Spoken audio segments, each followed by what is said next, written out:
रहीम। आज का टॉपिक है बच्चों स्पीड। सबसे पहले स्पीड को डिफाइन करना है हमें। बहुत मुख्तसर सी डेफिनेशन है। It is rate of change of position of an object. किसी भी जिस्म की हालत में तब्दीली की शरह को स्पीड कहते हैं। किसी भी जिस्म की हालत में तब्दीली की शरह कि वो कितनी तेज़ी से या कितनी आहिस्तगी से जगह तब्दील कर रहा है।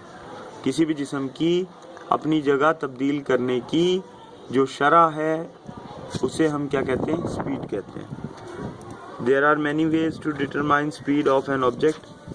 किसी भी जिस्म की स्पीड को मालूम करने के लिए या उसका तयन करने के लिए बहुत से तरीके हैं। These methods depend on measurement of the quantities. इन तरीक़ों का इन्हिसार इस बात पर है कि आप जो है इकाइयों की पैमाइश जो है वो कैसे करते हैं।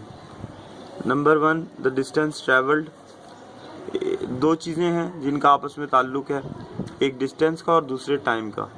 तो आपको मेजर करना है द डिस्टेंस ट्रैवल्ड, यानी वो फासला जो तय किया गया। Number 2 the time taken to travel that distance, और उस फासले को तय करने में जितना वक्त लगा। यानी यू हैव टू कैलकुलेट और you have to determine two things. The first one is distance and the second one is time. Distance travelled and the time taken to travel that distance. Thus the speed of an object can be calculated as, बस इन दोनों का जो relationship है या उस body की जो speed है उसको आप इस तरह से कैलकुलेट कर सकते हैं, निकाल सकते हैं। Speed is equal to distance travelled, यानी जितना फासला जिस्म ने तय किया, अपॉन टाइम टेकन, और जितना वक्त उसे जो है वो फासला तय करने में लगा। इस स्पीड को v से ज़ाहिर किया जाता है, डिस्टेंस को s से ज़ाहिर किया जाता है और टाइम को t से ज़ाहिर किया जाता है। अब अगर आप एवरेज स्पीड निकालना चाहते हैं, ऐसा है कि एक जिस्म ने मुख्तलिफ औकात में मुख्तलिफ फासला तय किया, मुख्तलिफ वक्तों में मुख्तलिफ फासला तय किया, तो आप ये चाहते हैं कि आप उसकी एवरेज स्पीड निकालें, तो उसका भी फार्मूला बहुत आसान सा है कि total distance travelled upon total time taken, यानी जितना फासला टोटल तय किया गया अपॉन जितना वक्त टोटल वक्त लगा उस फासले को तय करने में, इस तरह से आप एवरेज स्पीड जो है वो फाइंड आउट कर लेंगे। एवरेज स्पीड को VAV से जाहिर किया जाता है। किससे जाहिर किया जाता है? VAV से। Where V is the speed of the object, जहाँ V से मुराद उस जिस्म की रफ्तार है। So distance travelled by it, S distance travelled by it, और S जो है इसका तय करदा फासला है, and T time taken by it, और T वो वक्त है जो इसने वो फासला तय करने में लिया। This average speed can be defined as, बस आप औसत स्पीड को कुछ इस तरह से डिफाइन कर सकते हैं। एवरेज स्पीड की definition, distance covered by an object in a unit time is called speed.